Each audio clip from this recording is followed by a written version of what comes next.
ओम शांति।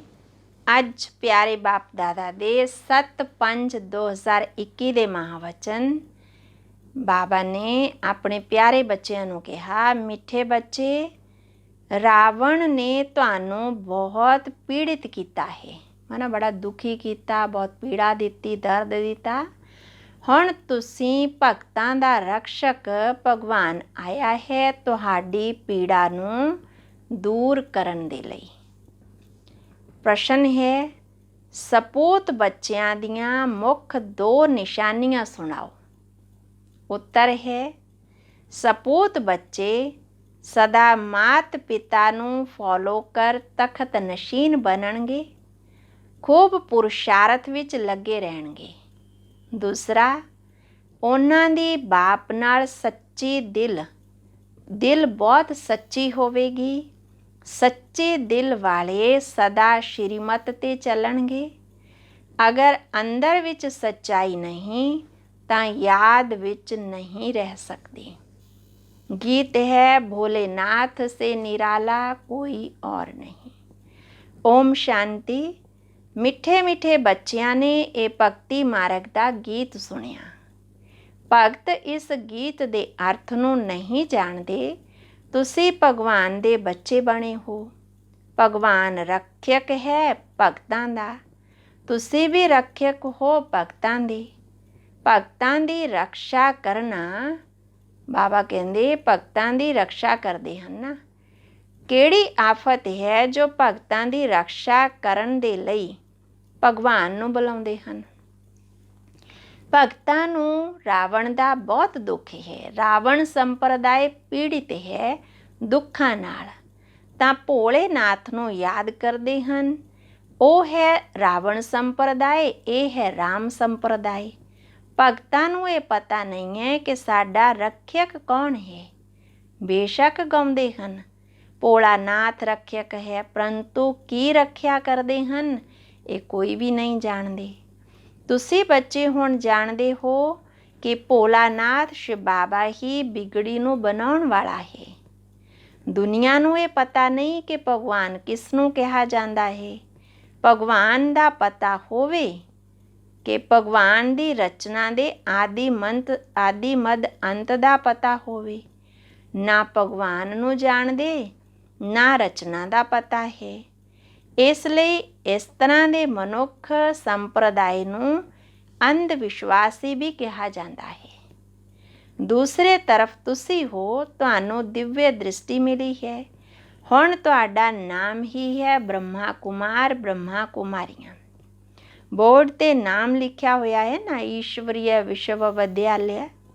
ਬ੍ਰਹਮਾ ਕੁਮਾਰੀ ਈਸ਼ਵਰੀय ਵਿਸ਼ਵ ਵਿਦਿਆਲਿਆ ਸਿਰਫ ਬ੍ਰਹਮਾ ਕੁਮਾਰੀਆਂ ਹੋ ਨਹੀਂ ਸਕਦੀਆਂ, ਪ੍ਰਜਾਪਿਤਾ ਬ੍ਰਹਮਾ ਕੁਮਾਰੀਆਂ ਹਨ। ਪ੍ਰਜਾਪਿਤਾ ਬ੍ਰਹਮਾ ਹੈ ਨਾ, ਪਿਤਾ ਦੇ ਕੋਲ ਬੱਚੇ ਅਤੇ ਬੱਚੀਆਂ ਦੋਨੇ ਹਨ।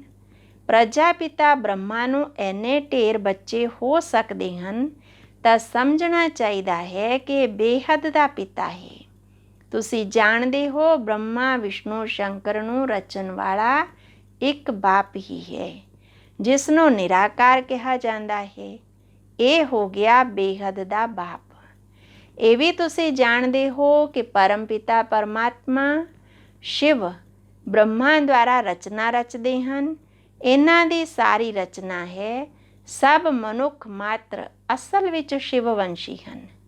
ਹੁਣ ਤੁਸੀਂ ਆ ਕੇ ਪ੍ਰਜਾਪਿਤਾ ਬ੍ਰਹਮਾ ਦੀ ਸੰਤਾਨ ਬਣੇ ਹੋ, ਤਾਂ ਇਹ ਹੈ ਨਵੀਂ ਰਚਨਾ। ਬੱਚਿਆਂ ਦੀ ਬੁੱਧੀ ਵਿੱਚ ਹੁਣ ਹੈ ਕਿ ਸ਼ਿਵ ਬਾਬਾ ਸਾਨੂੰ ਆ ਕੇ ਰਾਜਯੋਗ ਸਿਖਾ ਕੇ ਪਵਿੱਤਰ ਬਣਾਉਂਦੇ ਹਨ। ਗਾਉਂਦੇ ਵੀ ਹਨ, ਹੇ ਪਤਿਤ ਪਾਵਨ ਭਗਤਾਂ ਦੇ ਰਕਸ਼ਕ ਭਗਵਾਨ। ਭਗਤ ਪੁਕਾਰਦੇ ਹਨ, ਪਤਿਤ ਹੁੰਦੇ ਹੋਏ ਵੀ ਆਪਣੇ ਨੂੰ ਪਤਿਤ ਨਹੀਂ ਸਮਝਦੇ।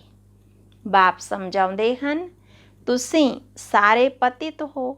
ਪਾਵਨ ਦੁਨੀਆ ਸਵਰਗ ਸੀ, ਪਤਿਤ ਦੁਨੀਆ ਕਲਯੁਗ ਨੂੰ ਕਿਹਾ ਜਾਂਦਾ ਹੈ। ਬਾਪ ਤੁਹਾਨੂੰ ਸਭ ਸੱਚ ਦੱਸਦੇ ਹਨ। ਲੱਖਾਂ ਸਾਲਾਂ ਦੀ ਤਾਂ ਕੋਈ ਚੀਜ਼ ਹੋ ਹੀ ਨਹੀਂ ਸਕਦੀ। ਮਨੁੱਖ ਘੋਰ ਹਨੇਰੇ ਵਿੱਚ ਹਨ, ਸਮਝਦੇ ਹਨ ਕਿ ਕਲਯੁਗ ਤਾਂ ਹਜੇ ਛੋਟਾ ਬੱਚਾ ਹੈ। ਤਾਂ ਤੁਸੀਂ ਜਾਣਦੇ ਹੋ ਕਿ ਮੌਤ ਤਾਂ ਸਾਹਮਣੇ ਖੜਾ ਹੈ। ਹਨੇਰੇ ਅਤੇ ਰੋਸ਼ਨੀ ਦਾ ਵਰਣਨ ਸੰਗਮ 'ਤੇ ਕੀਤਾ ਜਾਂਦਾ ਹੈ ਨਾ। ਹੁਣ ਤੁਸੀਂ ਘੋਰ ਪ੍ਰਕਾਸ਼ ਵਿੱਚ ਆਏ ਹੋ। ਸਤਯੁਗ ਵਿੱਚ ਇਹ ਸਭ ਵਰਣਨ ਨਹੀਂ ਕਰ ਸਕੋਗੇ। ਬਾਬਾ ਕਹਿੰਦੇ ਉੱਥੇ ਨੌਲੇਜ ਹੀ ਨਹੀਂ ਰਹਿੰਦੀ। ਇਸ ਸਮੇਂ ਬਾਪ ਬੱਚਿਆਂ ਨੂੰ ਬੈਠ ਕੇ ਸਮਝਾਉਂਦੇ ਹਨ। ਤੁਸੀਂ ਸਤਯੁਗ ਵਿੱਚ ਸੂਰਿਆਵੰਸ਼ੀ ਘਰਾਣੇ ਦੇ ਸੀ, ਫਿਰ ਅੰਤ ਵਿੱਚ ਆ ਕੇ ਸੂਰਿਆਵੰਸ਼ੀ ਸ਼ੂਦਰਵੰਸ਼ੀ ਘਰਾਣੇ ਦੇ ਬਣੇ। ਹੁਣ ਫਿਰ ਬ੍ਰਾਹਮਣ ਵੰਸ਼ੀ ਹੋ। ਹੁਣ ਤੁਸੀਂ ਸਰਵੋਤਮ ਬ੍ਰਾਹਮਣ ਕੁੱਲ ਦੇ ਉੱਚੇ ਤੇ ਉੱਚੇ ਹੋ। ਤੁਹਾਡਾ ਇਹ ਈਸ਼ਵਰੀय ਕੁੱਲ ਹੈ ਨਾ। ਬਾਪ ਦੇ ਕੋਲ ਆਏ ਹੋ ਤਾਂ ਬਾਬਾ ਪੁੱਛਦੇ ਹਨ ਕਿਸ ਦੇ ਕੋਲ ਆਏ ਹੋ, ਤਾਂ ਕਹਿੰਦੇ ਹਨ ਬਾਬਾ ਦੇ ਕੋਲ। ਬਾਪ ਵੀ ਤਾਂ ਦੋ ਹਨ ਨਾ, ਇੱਕ ਹੈ ਲੌਕਿਕ, ਦੂਸਰਾ ਹੈ ਪਰਲੌਕਿਕ। ਸਾਰੇ ਸਾਲੀਗ੍ਰਾਮਾਂ ਦਾ ਬਾਪ ਇੱਕੋ ਹੀ ਸ਼ਿਵ ਹੈ। ਤੁਹਾਡੀ ਬੁੱਧੀ ਵਿੱਚ ਇਹ ਟਪਕਦਾ ਹੈ, ਇੱਕ ਹੀ ਸਾਡਾ ਬਾਪ ਹੈ। ਅਸੀਂ ਇੱਕ ਬਾਪ ਦੇ ਬੱਚੇ ਹਾਂ ਜਿਸ ਤੋਂ ਵਰਸਾ ਲੈਂਦੇ ਹਾਂ। ਨਿਰਾਕਾਰ ਵਰਸਾ ਤਾਂ ਸਾਕਾਰ ਦੁਆਰਾ ਹੀ ਦੇਣਗੇ ਨਾ। ਬਾਪ ਖੁਦ ਕਹਿੰਦੇ ਹਨ ਮੈਂ ਸਧਾਰਨ ਤਨ ਵਿੱਚ ਆ ਕੇ ਪ੍ਰਵੇਸ਼ ਕਰਦਾ ਹਾਂ। ਹੁਣ ਬਾਪ ਬੱਚਿਆਂ ਨੂੰ ਕਹਿੰਦੇ ਹਨ ਬੱਚੇ ਦੇਹੀ ਅਭਿਮਾਨੀ ਭਵ। ਆਪਣੇ ਨੂੰ ਆਤਮਾ ਸਮਝੋ। ਇਹ ਦੇਹ ਵਿਨਾਸ਼ੀ ਹੈ, ਆਤਮਾ ਅਵਿਨਾਸ਼ੀ ਹੈ। ਆਤਮਾ ਨੂੰ 84 ਜਨਮ ਲੈਣੇ ਪੈਂਦੇ ਹਨ, ਨਾ ਕਿ ਦੇਹ ਨੂੰ। ਦੇਹ ਤਾਂ ਬਦਲਦੀ ਰਹਿੰਦੀ ਹੈ, ਫਿਰ ਦੂਸਰੇ ਮਿੱਤਰ ਸੰਬੰਧੀ ਮਿਲਦੇ ਹਨ। ਹੁਣ ਆਤਮਾ ਨੂੰ ਬੇਹੱਦ ਦਾ ਬਾਪ ਤੋਂ ਵਰਸਾ ਲੈਣਾ ਹੈ ਨਾ, ਪਰਮ ਪਿਤਾ ਪਰਮਾਤਮਾ ਦੁਆਰਾ। ਤੁਸੀਂ ਹੀ ਸੁਣ ਕਰ ਫਿਰ ਧਾਰਨ ਕਰਦੇ ਹੋ। ਤੁਸੀਂ ਜਾਣਦੇ ਹੋ ਕਿ ਸਤਯੁਗ ਵਿੱਚ ਕਲਯੁਗ ਵਿੱਚ ਆਯੂ ਬਹੁਤ ਛੋਟੀ ਰਹਿੰਦੀ ਹੈ, ਉਮਰ ਬਹੁਤ ਛੋਟੀ ਹੁੰਦੀ ਹੈ। ਉਮਰ ਛੋਟੀ ਵਿੱਚ ਇੱਥੇ ਤਾਂ ਬੈਠੇ ਬੈਠੇ ਅਕਾਲੇ ਮ੍ਰਿਤੂ ਹੋ ਜਾਂਦੀ ਹੈ। ਹੁਣ ਤੁਸੀਂ ਕਾਲ 'ਤੇ ਜਿੱਤ ਪ੍ਰਾਪਤ ਕਰ ਰਹੇ ਹੋ।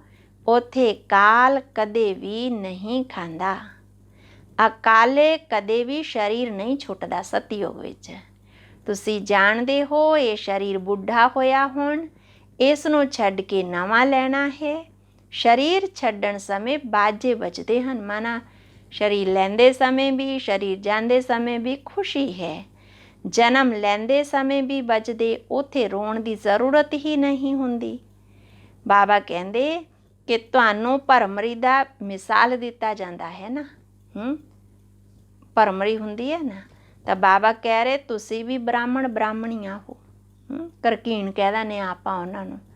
ਤਾਂ ਬ੍ਰਾਹਮਣੀ ਅਤੇ ਭਰਮਰੀ ਰਾਸ਼ੀ ਮਿਲਦੀ ਹੈ।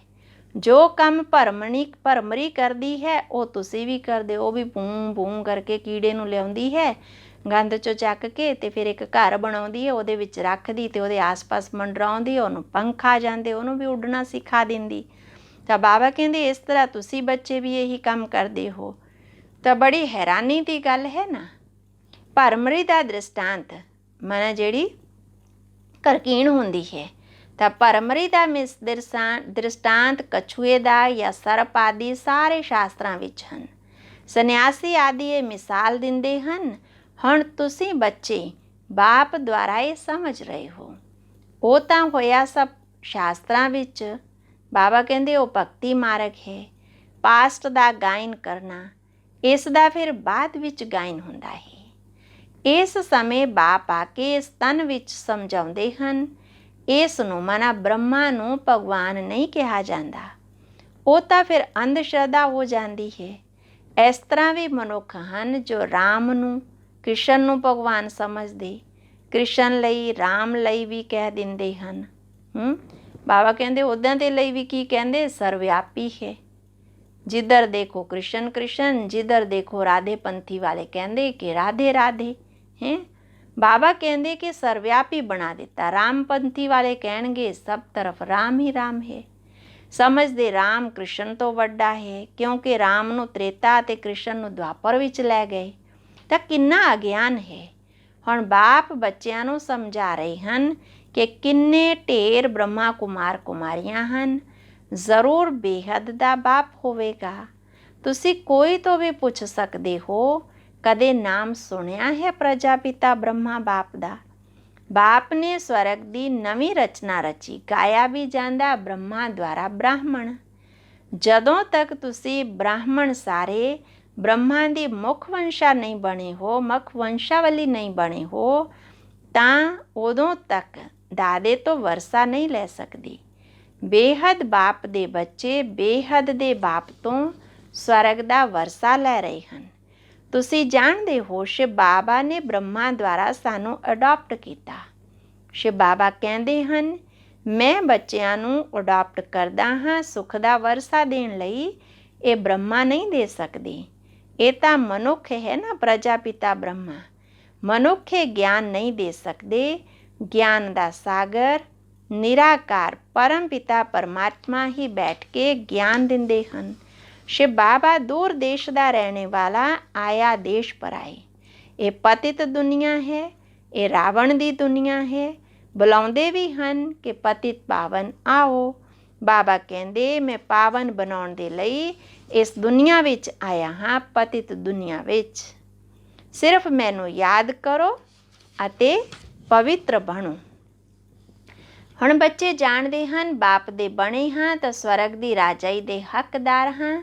ਤਾਂ ਬਾਪ ਕਹਿੰਦੇ ਹਨ ਸਤੋ ਪ੍ਰਧਾਨ ਤੋਂ ਤਮੋ ਪ੍ਰਧਾਨ ਬਣ ਗਏ, ਅਬ ਸਤੋ ਪ੍ਰਧਾਨ ਬਣਨਾ ਹੈ। ਯੋਗ ਅਤੇ ਗਿਆਨ ਸਿਖਾਉਣ ਵਿੱਚ 1 ਸੈਕਿੰਡ ਲੱਗਦਾ ਹੈ ਨਾ, ਤਾਂ ਗਿਆਨ ਰਤਨ ਬਾਪ ਤੋਂ ਹੀ ਮਿਲਦੇ ਹਨ। ਅੱਛਾ, ਬਾਬਾ ਨੇ ਲਾਸਟ ਵਿੱਚ ਕਿਹਾ, ਤੁਸੀਂ ਜਾਣਦੇ ਹੋ ਕਿ ਤੁਸੀਂ ਬ੍ਰਾਹਮਣ ਹੀ ਸੋ ਫਿਰ ਦੇਵੀ ਦੇਵਤਾ ਬਣੋਗੇ। ਜਗਤ ਅੰਬਾ ਕੌਣ ਹੈ? ਬਾਪ ਸਮਝਾਉਂਦੇ ਬ੍ਰਾਹਮਣੀ ਸੀ, ਗਿਆਨ ਗਣੇਸ਼ਵਰੀ ਸੀ, ਫਿਰ ਰਾਜ ਰਾਜੇਸ਼ਵਰੀ ਬਣਦੀ ਹੈ। ਇਹ ਤੁਸੀਂ ਵੀ ਬਣਦੇ ਹੋ। ਅੱਛਾ, ਮਿੱਠੇ ਮਿੱਠੇ ਸਿੱਖੀ ਲੱਦੇ ਬੱਚਿਆਂ ਪ੍ਰਤੀ ਮਾਤ ਪਿਤਾ ਬਾਪ ਦਾਦਾ ਦਾ ਯਾਦ ਪਿਆਰ ਅਤੇ ਗੁੱਡ ਮਾਰਨਿੰਗ। ਰੂਹਾਨੀ ਬਾਪ ਦੀ ਰੂਹਾਨੀ ਬੱਚਿਆਂ ਨੂੰ ਨਮਸਤੇ ਜੀ। ਧਾਰਨਾ ਲਈ ਮੁੱਖ ਸਾਰ। ਪਹਿਲਾ, ਆਤਮਾ ਵਿੱਚ ਜੋ ਤਮੋ ਪ੍ਰਧਾਨਤਾ ਦੇ ਸੰਸਕਾਰ ਹਨ, ਉਹਨਾਂ ਨੂੰ ਯੋਗ ਦੇ ਬਲ ਨਾਲ ਚੇਂਜ ਕਰਨਾ ਹੈ, ਪਰਿਵਰਤਨ ਕਰਨਾ ਹੈ, ਸਤੋ ਪ੍ਰਧਾਨ ਬਣਨਾ ਹੈ। ਦੂਸਰਾ, ਬਾਪ ਤੋਂ ਰਾਜਾਈ ਦਾ ਵਰਸਾ ਲੈਣ ਦੇ ਲਈ ਸਦਾ ਸਪੂਤ ਬੱਚਾ ਬਣ ਸ਼੍ਰੀਮਤ 'ਤੇ ਚੱਲਣਾ ਹੈ। ਸੱਚੇ ਬਾਪ ਨਾਲ ਸੱਚਾ ਰਹਿਣਾ ਹੈ। ਮਾਤ ਪਿਤਾ ਨੂੰ ਪੂਰਾ ਫੋਲੋ ਕਰਨਾ ਹੈ। ਗਿਆਨ ਰਤਨਾਂ ਦਾ ਦਾਨ ਕਰਦੇ ਰਹਿਣਾ ਹੈ। ਵਰਦਾਨ, ਸਹਿਯੋਗ ਦੀ ਸ਼ਕਤੀ ਨਾਲ ਅਸਹਿਯੋਗੀਆਂ ਨੂੰ ਸਹਿਯੋਗੀ ਬਣਾਉਣ ਵਾਲੇ ਬਾਪ ਸਮਾਨ ਪਰਉਪਕਾਰੀ ਭਵ। ਸਹਿਯੋਗੀਆਂ ਦੇ ਨਾਲ ਸਹਿਯੋਗੀ ਬਣਨਾ ਇਹ ਕੋਈ ਮਹਾਵੀਰਤਾ ਨਹੀਂ ਹੈ, ਪਰੰਤੂ ਜਿਵੇਂ ਬਾਪ ਅਪਕਾਰੀਆਂ 'ਤੇ ਉਪਕਾਰ ਕਰਦੇ ਹਨ, ਇਸ ਤਰ੍ਹਾਂ ਤੁਸੀਂ ਬੱਚੇ ਵੀ ਬਾਪ ਸਮਾਨ ਬਣੋ। ਕੋਈ ਕਿੰਨਾ ਵੀ ਅਸਹਿਯੋਗੀ ਬਣੇ, ਤੁਸੀਂ ਆਪਣੇ ਸਹਿਯੋਗ ਦੀ ਸ਼ਕਤੀ ਨਾਲ ਅਸਹਿਯੋਗੀ ਨੂੰ ਸਹਿਯੋਗੀ ਬਣਾ ਦਿਓ। ਇਸ ਤਰ੍ਹਾਂ ਨਹੀਂ ਸੋਚੋ ਕਿ ਇਸ ਕਾਰਨ ਨਾਲ ਇਹ ਅੱਗੇ ਨਹੀਂ ਵੱਧ ਸਕਦਾ। ਕਮਜ਼ੋਰ ਨੂੰ ਕਮਜ਼ੋਰ ਸਮਝ ਕੇ ਛੱਡ ਨਾ ਦਿਓ, ਪਰੰਤੂ ਉਸ ਨੂੰ ਬਲ ਦੇ ਕੇ ਬਲਵਾਨ ਬਣਾਓ। ਇਸ ਗੱਲ 'ਤੇ ਧਿਆਨ ਦੇਵੋ ਕਿ ਸੇਵਾ ਦੇ ਪਲਾਨ ਸਰੂਪੀ ਜੇਵਰਾਂ ਵਿੱਚ ਹੀਰੇ ਚਮਕ ਜਾਣਗੇ, ਅਰਥਾਤ ਸਹਿਜ ਪ੍ਰਤੱਖਤਾ ਹੋ ਜਾਵੇਗੀ। ਸਲੋਗਨ ਹੈ, ਕ੍ਰੋਧ ਦਾ ਕਾਰਨ ਹੈ ਸਵਾਰਥ ਜਾਂ ਈਰਸ਼ਾ। ਇਹ ਚਿੜਚਿੜੇਪਨ ਦੀ ਜੜ ਹੈ। ਇਸ ਨੂੰ ਪਹਿਲਾਂ ਸਮਾਪਤ ਕਰੋ।